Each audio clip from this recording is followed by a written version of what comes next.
everybody. So we're going to give everybody time to kind of come on in and get settled. And tonight we're going to be doing vampires. I hope you guys like vampires. I like vampires. I like them a lot. So, and I figured we would go, let's see, which way do I need to go? Yes, this way. A little Christmassy because, you know, it's almost time. But let us know you're in. Say hello. And we'll get started once we get, get the audience built. Hi, Maud. How are you? I hope everybody has had a fantastic week. Yes, I am on Saturday night this week. Weird. But we actually had some things that we had to take care of earlier this week. Hi, Mikey. So we thought we would be here Saturday night. That would be fun. Hi, Damon Bard. How are you? I hope you're doing well. And I hope you guys are excited about this. We're going to be doing vampires and not the kind that sparkle. Hi, Calvin. How are you? I hope everybody has had a great week. Hi, Tom. How are you? And guys, I have to try to stay on focus tonight because tonight we are having Tom and Tom's World that will be coming on tonight, premiering tonight. So you guys hang tight after I'm done and stay tuned for Tom's World. We're really, really excited about it. He really gets into a lot of really cool shenanigans. So that'll be a lot of fun. So I'll go ahead and kind of get into what we're going to be talking about. So do you guys like vampires? Do you like the sparkly kind? Do you like the the romantic kind, or do you like more like the nosferatu, the ones that weren't so quite nice and sparkly and handsome and romantic? Odd Mother tends to like the nosferatu type. Hi, Connor. How are you? And that's kind of what we're going to be getting into tonight. And really the fascinating thing, hi Angie, how are you? Is that the word vampire is actually a relatively new term. It was not one that was widely used or even used at all, to be honest, up until really closer to the time of like Bram Stoker's release of Dracula. He was kind of the one that we think of that, when we think of vampires and Dracula and all that kind of stuff, they kind of romanticized the creatures. But the word vampire is really relatively new. And it wasn't up until that point that they were really put in their own genus or genre or, something along those lines. They were normally seen more as cryptids, more as local folklore, depending on the region. And they had separate names, separate aspects.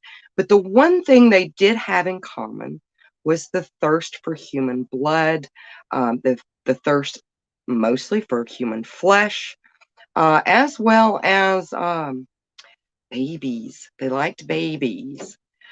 So we'll go ahead and we'll get into this. Now, like I said, the word vampire, now it did not appear in the English or in the English language until sometime around 1734, when it was used in an Anglo-Saxon poem titled "The Vampire of the Fens." Now, one of the earliest accounts of vampires is found in an ancient Sumerian and Babylonian myth dating to 4000 BC. So these creatures have been around for a really, really long time. We just didn't call them vampires. Now, this particular Sumerian or Babylonian myth, it describes what they call and I'm going to do my best to pronounce these, an ikimu or an edimu, which basically roughly translates to one who is snatched away. The Enikimu is a type of spirit or demon associated with someone who has not been buried properly and or has returned as a vengeful spirit to suck the life out of the living. So in this case, it was more of like what we would associate now with an energy vampire, is the way that I think a lot of people would read that. But it could also, signify blood, because that would be, your blood would be your life, basically. your energy, you know. So there also seems to be some correlation with these old Sumerian and Babylonian myths to the Jewish tale of Lilith. You know, she is considered the mother of demons, and I do believe that on some aspects of her folklore or myth would be the drinking of blood. Now, tales of the undead consuming the blood or the flesh of the living have been found in nearly every culture around the world for many centuries. Today, we know these entities predominantly as vampires, but in ancient times, the term vampire did not exist. Blood drinking and similar activities were attributed to demons or spirits who would eat flesh and drink blood.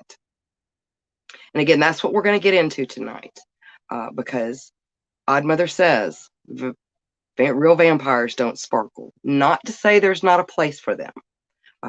I do like my sparkly vampires and my romantic vampires too. So now even the devil was considered synonymous with the vampire.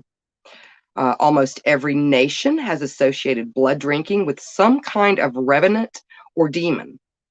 From the ghouls of Arabia to the goddess Semet of Egypt, Hollywood and literary depictions of vampires are vastly different than that of historical myths. So hopefully you'll learn something tonight. I kind of brushed up on my cryptid knowledge when it came to the vampire genre or genus. So this should be fun. It seems that until the 19th century, vampires in Europe were thought to be hideous monsters from the grave. So, like I said, they weren't always romanticized.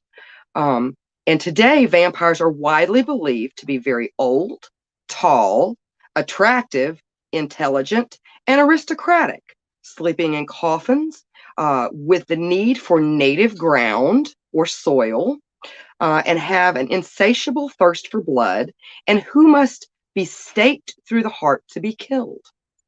Now, in contrast, folkloric vampires before Bram Stoker were much, much different.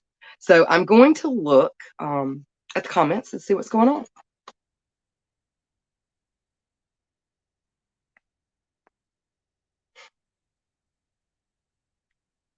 Oh my goodness, we've got so many in here today. Or tonight, I should say. Good evening. Good evening, everybody. And so Tom says, favorite vampire is Lestat, but the book version of him, not the movie. I would have to agree with you, Tom. Lestat from the Anne Rice series was always my favorite. He was always my favorite. He wasn't whiny per se, like Louis. You know, Louis, I liked him, but he was a little on the whiny side. It's almost as if, you know, Lestat kind of come to terms with the fact that he was an asshole and he could pretty much do whatever he wanted to do at this point, even though he did have a bit of conscience. Hi, Tyler. How are you? Hi, Raven.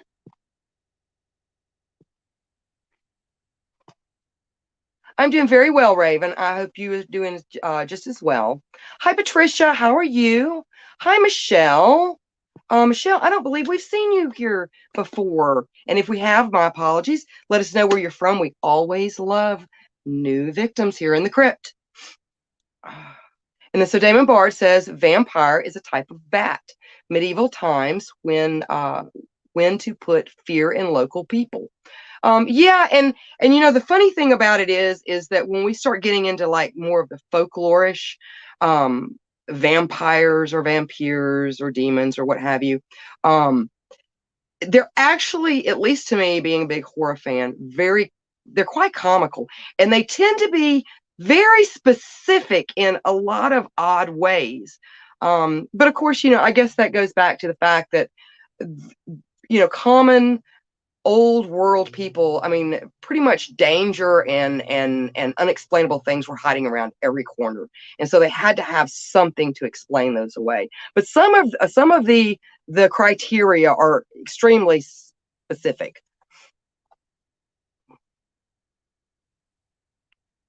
Let's see. Hi, Kenneth. How are you? Hi, Velvet Black. Good to have you here. Let's see. And then Mikey says my favorite vampire would be Bela Lugosi. And see, my favorite song, one of my favorite songs by Bauhaus is about Bela Lugosi. All right. So where were we? Okay. So like I said, these are the ones that we're going to be talking about tonight. Not your sparkly ones, not your romantic ones, not your handsome ones. We're going to be talking about ghoulish, nasty baddies. So in vampire folklore, a vampire initially emerges, which is, I think, is quite funny, as a soft, blurry shape with no bones.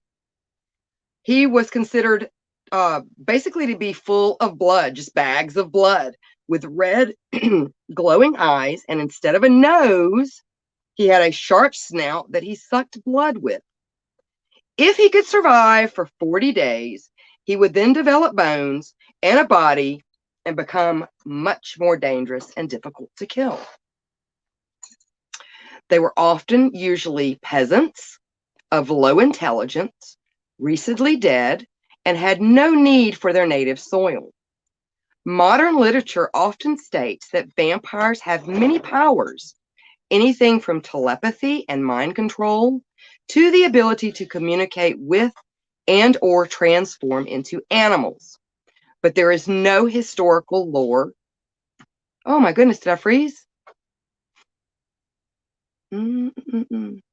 Let me know if I am frozen. I am frozen on my end. Oh no, what's going on?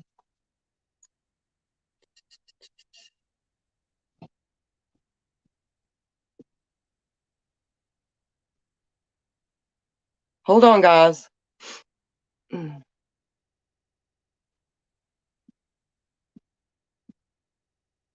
Hey, bring me the phone. Your phone? Yes, please. I think I'm frozen.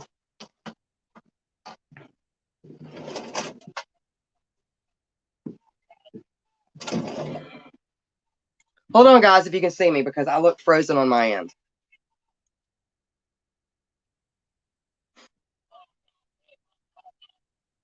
All right, hold on just a second. Hold on just a second.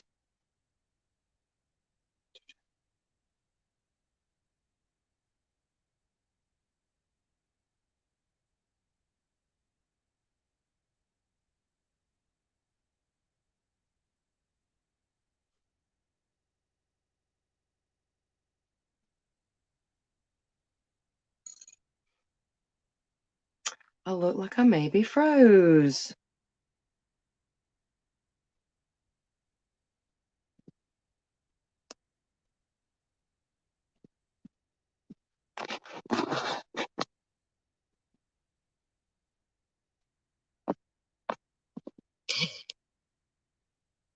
Okay, so I'm not frozen on you guys' end.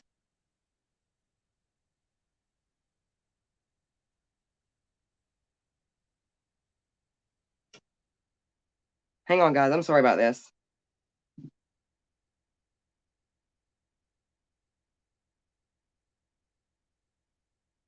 Okay. All right, so I'm just going to continue, even though it looks frozen on my end. So where were we? Okay, so let's see. Where were we? All right, so if he could survive for 40 days, he would then develop bones and a body and become much more dangerous and difficult to kill.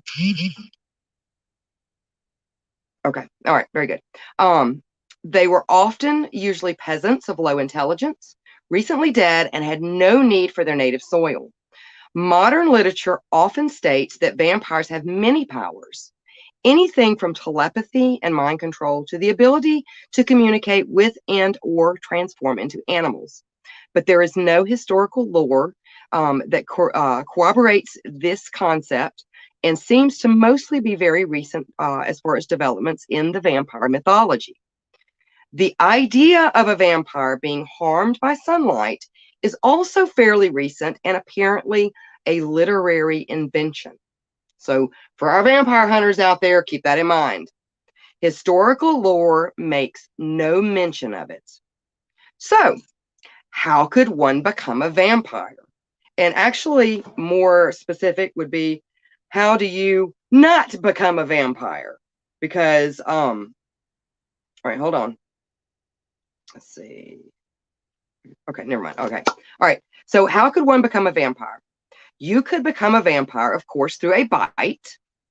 If you were once a werewolf, if you practiced sorcery, were an illegitimate child of parents who were illegitimate. Now, it doesn't specifically say what would happen if you were just simply an illegitimate child. Apparently, your parents had to be illegitimate as well. You died before baptism. Anyone who has eaten the flesh of a sheep killed by a wolf was the child of a pregnant woman who was looked at or upon by a vampire, was a nun who stepped over an unburied body. Like, apparently, that must have happened a lot in order for it to find its way on this list. Had a cat jump on their corpse before being buried. Now, that seems to be most specifically with England and Japan. A baby born with teeth, a stillborn, a bat flying over a corpse. Now, that goes more back to like Slavic or Romanian. Being excommunicated by the Orthodox Church, being the seventh son of the seventh son, a dead body that has been reflected in a mirror, redheads, which means that Oddfather is doomed, people who died by suicide or sudden violent deaths, people who were improperly buried, renouncing the Eastern Orthodox religion, being born with a caul, being born with a tail, anyone who had a horrible appearance, and missing a finger or missing a finger, and had appendages similar to those of animals, were also believed to be vampires. A person who died alone and unseen would become a vampire. Likewise, if a corpse swelled and turned black before burial, it would become a vampire. Interesting enough, dogs, cats, plants, or even agricultural tools could become vampires.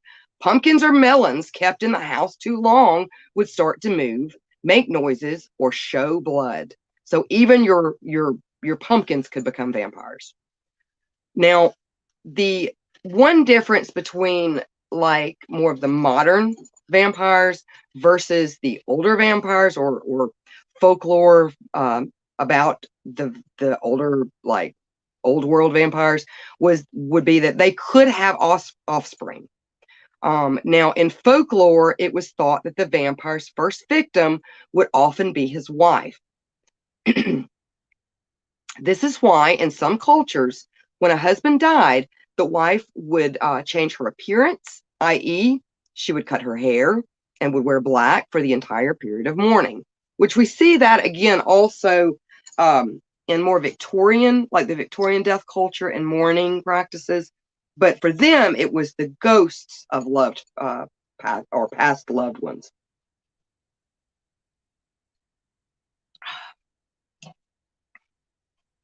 Now, these things were done with the intention of deceiving the vampire should he return.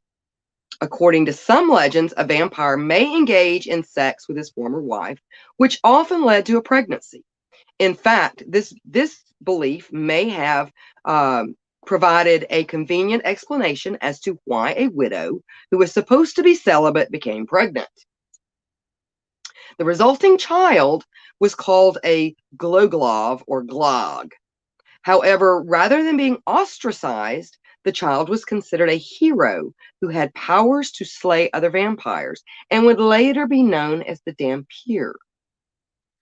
Now, let me see if I can get to some of these comments because, like I said, I am frozen on my end. And I know that I have a lot of you guys in the chats. I can probably only go to one chat, so I do apologize. Hopefully, my internet will catch up with whatever's going on. Give me just 1 second because I want to see if I'm missing any questions or anything.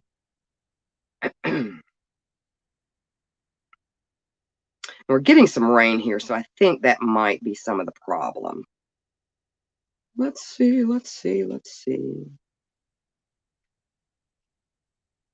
Okay, here I am. Turn down the sound.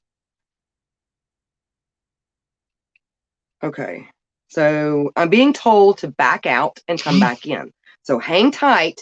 The feed will still stay up. So hang on just a second.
I'm back! Oh my god. Okay, can you guys see me?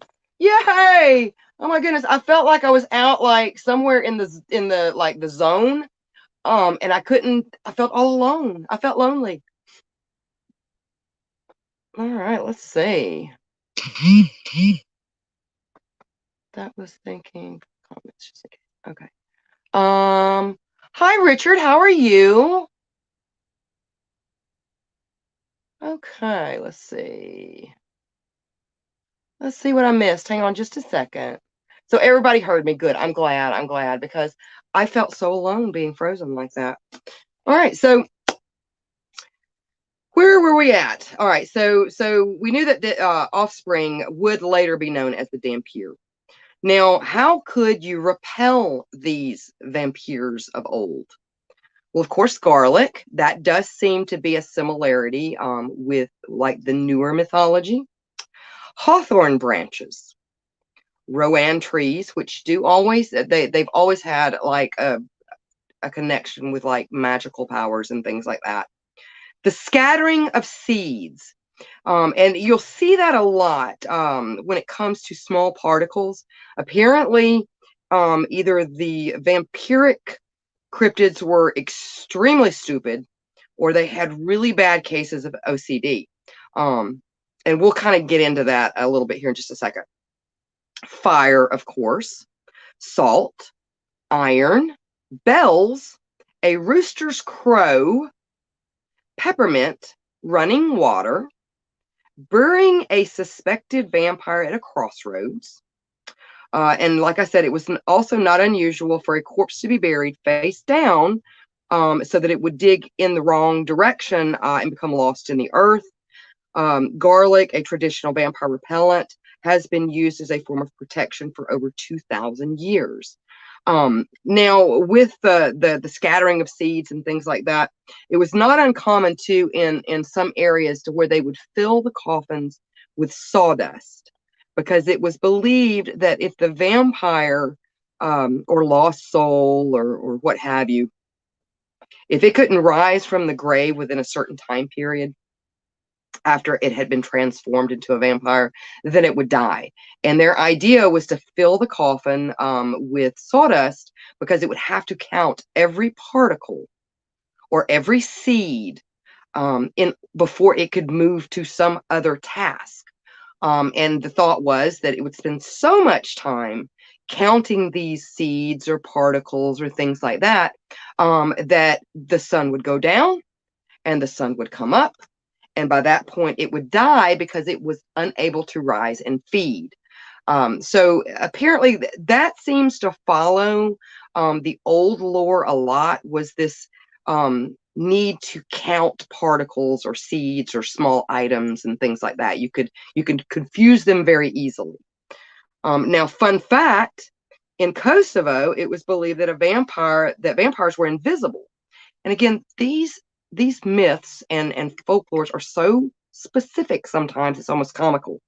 But they were believed to be invisible to most people, but could be seen by a twin brother and twin sister born on Saturday who wore their clothing inside out. So that is extremely specific. And I'm just wondering how they came to these conclusions, that it had to be that specific way in order for it to work. And to me, it's just kind of funny. So let's see what's going on in the comments real quick. All right, let's see. Okay, so Mikey says it's okay. I don't mind you being a vampire. Just don't eat me. I taste of garlic and Seroquel. Yes, also beheading. That is one of them, Damon Bard. Exactly. Let's see.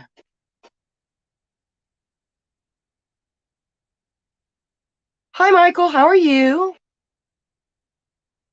Hi, Joseph.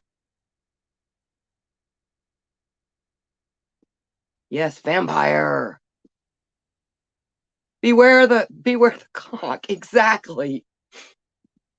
And so Angie says she doesn't like garlic. So I guess Angie must be a vampire. Let's see. Okay. All right. All right. So how could you destroy a vampire?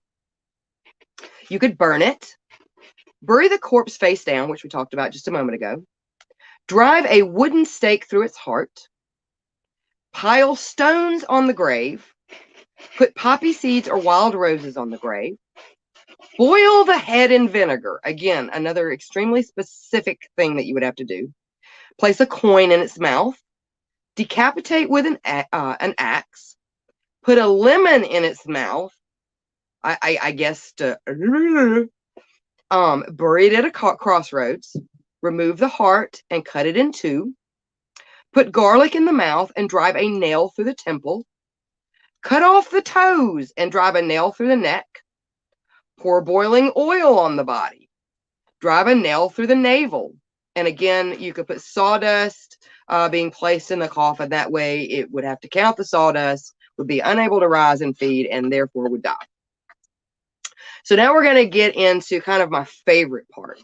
And I'm going to do my best to pronounce these names. Now, granted, I'm going to pronounce them the way they're spelt, not in their native tongue. So I'm probably going to really screw them up.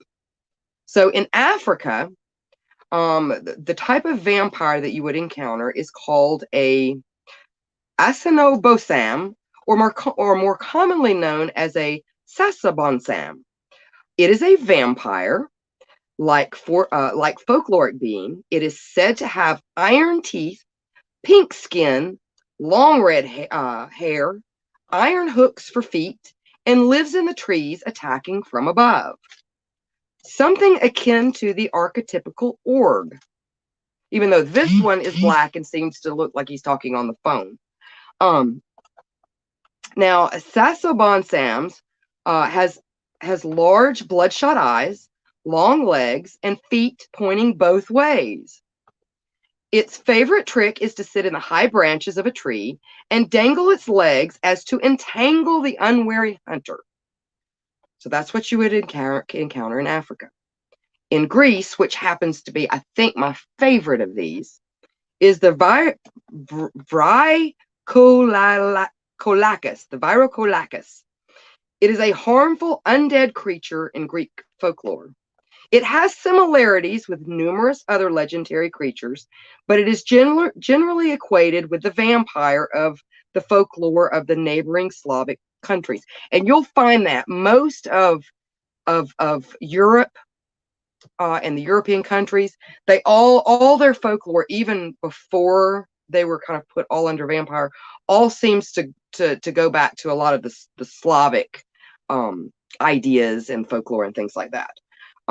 But while the two are very similar, the Vyrokolakas, it eats flesh, particularly livers, rather than drink blood, which combined with other factors such as its appearance, bring it more into line with the modern concept of a zombie.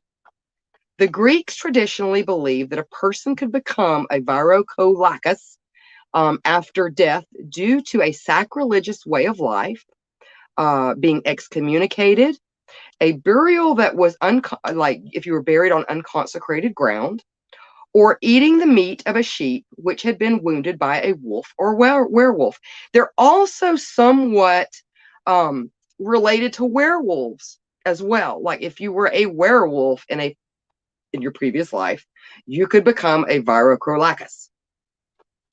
Now, like I said, some believe that a werewolf itself could become a powerful vampire after being killed and would retain the wolf-like fangs, hairy palms, and glowing eyes it formerly possessed. The bodies of the virocrolacus have the same distinctive characteristics as the bodies of a vampire in the Balkan folklore. They do not decay. Instead, they swell and may even attain a drum-like form, being very large and having a ruddy complexion. The activities of the virocrolacus are nearly always harmful, ranging from nearly leaving their grave and roaming about, engaging in poltergeist-style activity, and up to causing epidemics in a community. Along other things, the creature is believed to knock on the doors of houses and call out the names of the residents. If it gets no reply the first time, it will pass without causing harm. If someone does answer the door, he or she will die a few days later and become another virocrolacus. Legend also says that the virocrolacus crushes and or suffocates the sleeping by sitting on them, much like a mare or incubus. He grabs something to drink. And there have been pictures similar to the picture that we're always, we're all acquainted with, called the nightmare of the little guy sitting on the chest with the nightmare. But yeah, they're known for doing the same thing, kind of like the night hags. All right, so let's see, where were we at?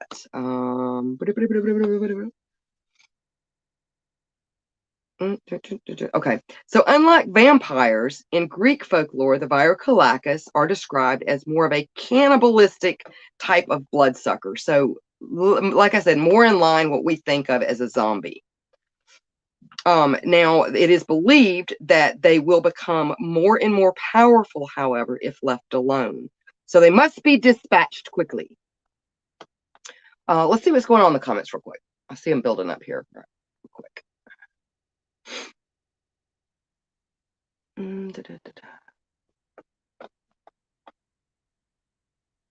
Let's. Yeah, so Mikey says he'll make sure to buy some livers tomorrow. Let's see.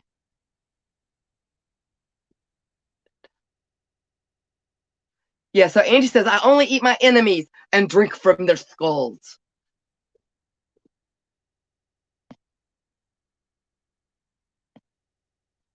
And Liz loves liver and onions. I don't think you're a virocrolacus, though. I think you're safe. I think you're safe. All right, so now we're going to move on to probably one of the, and you might be associated, you might know this one. It's probably, of all the ones we're going to go over tonight, probably the one that closest fits to more of the romanticized vampires of today, and that would be in Scotland. It's the Beoban Sith. I'm sorry, Sith. Now it is a female vampire in the folklore of the Scottish Highlands. Though they also share certain characteristics in common with the succubus and the fairy. They appear as a beautiful woman who seduces their victims before attacking them and draining them of their blood. The Beoban Sith usually appears as a beautiful young woman wearing a long green dress or sometimes white. But the reason she does that is to conceal the deer hooves she has instead of feet. Like other vampires, she drinks the blood of the human victims and will vanish with the rising of the sun. She may also take the form of a hooded crow or raven. So you kind of see where, like, modern folklore now is taking a little bit of this and a little bit of that and kind of adding it into what we know is the modern vampire. Now, in Balkan folklore, the Dampirs, which would be the offspring of a human and a vampire, are creatures that are the result, like I said, of the union between a vampire and a human. This union was usually between a male vampire and a female human, with stories of female vampires mating with the male humans being extremely rare. It was believed that male vampires have a great desire for women. So a vampire will return to have intercourse with his wife or with a woman he was attracted to in life. The sexual activity of the vampire seems to be particularly, and it seems to be like a like particularity of like Southern Slavic vampires in the belief, opposed to other Slavs. So for whatever reason, the Southern Slavic vampires are extremely sexual beings. Now, some traditions specify signs by which the children of a vampire can be recognized, which they're oddly specific and not specific, and it would be more likely that just about everybody would maybe be considered or thought to be a Dampier. Okay, so they have untamed dark or black hair and a lack of shadow, being very dirty, having a soft body, no nails, and no bones, a deep mark on the back like a tail, a pronounced nose, larger than normal ears, teeth, or eyes. Now, and again, this goes back to kind of the first thing that we talked about, more of the Slavic belief. In some areas, a true Dampier possesses a slippery, jelly-like body and lived only a short life, because it basically goes back to that belief that vampires have no bones. Now, in South America and the Caribbean, especially Jamaica, you will find the Obayafos. They are living vampires created when an evil spirit takes possession of a person and causes him or her to commit evil deeds. These creatures have shifty eyes and obsessed with food, especially kenkeiko beans. When it comes to blood, they are picky eaters. They won't eat blood that tastes bitter.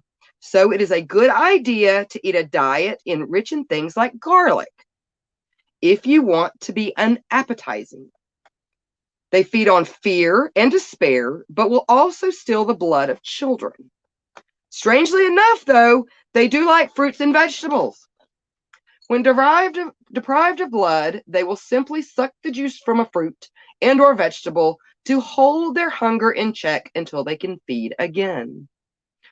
In Spain, there are several traditions about beings with vampiric tendencies called the guax, Guaxa, guaxia, which is described as an old vampire who sucks blood through his single tooth. So that's basically how he attacks you. He will suck your blood through his single tooth. And in Catalonia, the legend is of the dip, which is an evil vampiric dog. So let's see what's going on in the comments. I know we're running just a little bit over, because we're going to get to probably the most unique, which of course would be Asian. The Asians, God love them. I have one of my best friends is from Asian descent, and I tell you, I have told her so many times, you guys are freaks, but in a good way, because we all celebrate the inner weirdo here, but they can come up with some really fantastic like monsters and baddies and cryptids. So we're going to get to those here in just a minute, but let's see what's going on in the comments real quick.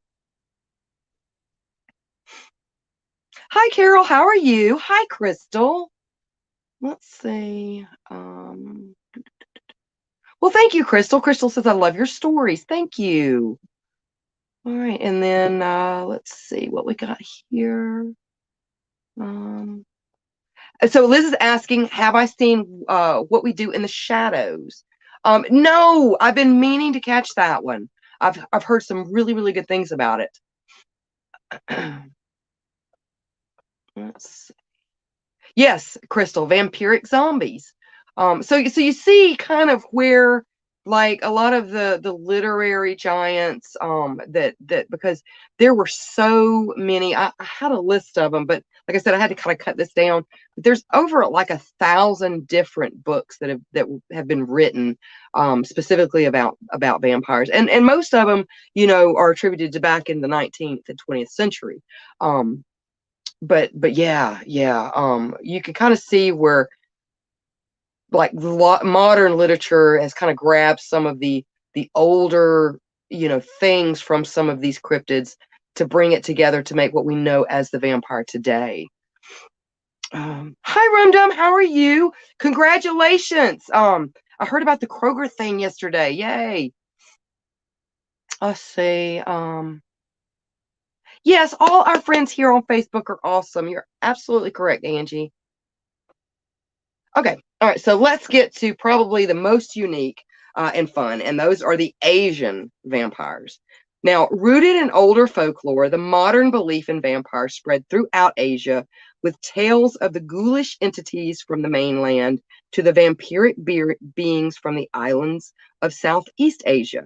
In India, there are several vampiric legends, from the Bauta to the Preta, which is the soul of a man or woman who died an untimely death. It wanders around animating the dead bodies. So it will basically animate dead bodies at night, attacking the living much like a ghoul. And that would also include the Baramaakashasa. It's a vampiric creature with a head encircled by intestines and a skull from which it drinks blood. Very unusual vampire. Hold on just a second. Guys, I'm just getting over a cold, so bear with me for just a minute. All right, and it's not the Rona. It's not the Rona, it's just a little head cold.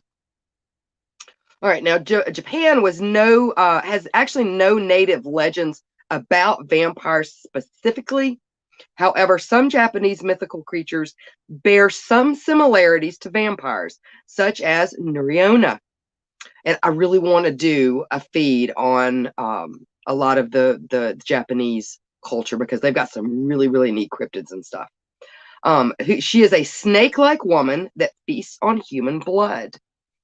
Legends of female vampire-like beings who can detach parts of their upper body occur in the Philippines, Malaysia, Cambodia, and Indonesia. There are two main vampire-like creatures in the Philippines. Now, the Tagalong Mandurugo, which means bloodsucker, and the Visaya Manananggal, which means self-segmenter, they kind of all fall under what is known as the Manananggal, which is the thing you're seeing right there. Now, the Mandurago takes the form of an attractive girl by day and develops wings and a long, hollow, thread-like tongue by night. They use an elongated proboscis-like tongue to suck the fetuses off a pregnant woman. So, in other words, basically would use it to, like, isn't there a Latin? There's a Latin boogeyman, or boogie woman, I should say, that does that. It attacks pregnant women by actually feeding off the fetus. But I cannot remember her name. But basic concept, same concept. They also prefer to eat entrails, specifically the heart and the liver. They all seem to like liver, Liz. However, this one really, really digs the phlegm of sick people. The Manananggal is described as being an older, more beautiful woman capable of severing its upper torso in order to fly into the night with huge bat wings and prey on unsuspecting sleeping pregnant women, again, in their homes. Their tongue is used to suck up blood from the sleeping victims. Now, the Malaysian Penanggalan may be either beautifully old, or a young woman who obtained her beauty through the active use of black magic or other unnatural means. and is most commonly described in local folklore to be dark and or demonic in nature. She is able to detach her fanged head, which flies around at night looking for the blood, typically from pregnant women. Malaysians would hang what they call jerujus, which were thistles, around the doors and the windows of the houses, hoping that these vampires or vampiric creatures would not enter in fear of catching their intestines in the thorns. Now, last but not least, the Langshur in Malaysia is a woman who died during childbirth and became undead, seeking revenge and terrorizing villages. She appears as an attractive woman with long black hair that covers a hole in the back of her head, or I'm sorry, neck, which she used to suck the blood of children, which is quite unusual and kind of reminds me of what is it? The Peculiar Children, the girl with the mouth on the neck. Now, to prevent the corpse, and again, this is highly specific, to prevent the corpse from becoming a langshur, they would have their mouths filled with glass beads, put eggs under their armpits, and place needles in their palms. And my friends, this is why vampires do not sparkle. So I hope you enjoyed that. I could have gone on for days because if you really, really want to look into all the different type of vampiric type creatures of old world, it will keep you busy for days.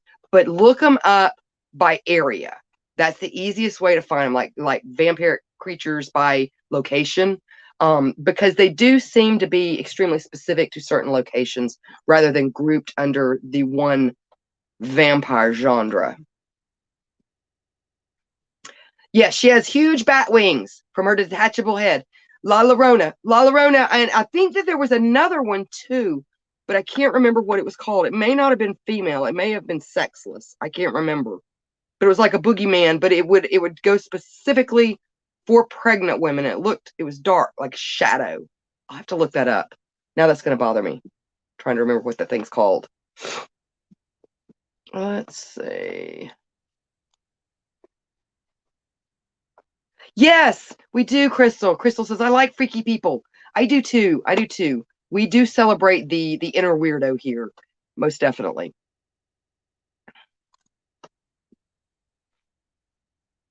And so Angie says, another movie that's good is Queen of the Damned. It is. It's a very good movie. I like that one. Akasha is very, very, she's pretty. Oh my goodness. So pretty. And Liz says it's an abortion vampire. That's extra evil. Yeah, it is. It is. So I hope you guys enjoyed that tonight. I'm sorry we had a little bit of technical difficulties on my end. Like I said, I think it's because it's raining. And we are out in the sticks. So, but I hope you guys have a great rest of the weekend and week. Please stay tuned. Very shortly, I think at 11 p.m. Eastern Standard Time, Tom will be on with Tom's World, and it's his premiere tonight. So definitely catch that. He gets into all kinds of interesting shenanigans, and I'm really excited about it. Like I'm going to run, put Odd Mother in a box, and then get right back here so that I can watch him. So that'll be a lot of fun. Tomorrow is Sunday. I'm not sure. I think, Liz, were you guys going to finish up on Bundy tomorrow, or was that going to be next week? Because if not, we may be dark tomorrow. I'm not sure. But then come Monday, that will be Doomsday. Tuesday is our Psychic Cindy.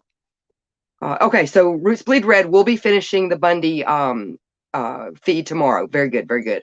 So if you didn't catch the first one, go back and catch that one from last night. And then tomorrow they'll be finishing that up about Ted Bundy. So if you like the serial killer stuff, it's a really interesting one. So let's see. Psychic Cindy is on Tuesday. I'm normally on Wednesday. And then Thursdays, I'm not sure who we have. Friday, come back around, we'll have Into the Fire. We will have Roots Bleed Red. And then we'll have our Midnight Movie. So that will be fun. And then Saturday, we will have Into the Fire. some sort of show, maybe the random show. We're not really sure, um, because it is random. And then we'll have Tom's World later that night. So that'll be a lot of fun. But oh, wait, next weekend, the 19th. Oh, my goodness. We'll be putting out ads for it. That's the big Krampus schedule. I forgot about that.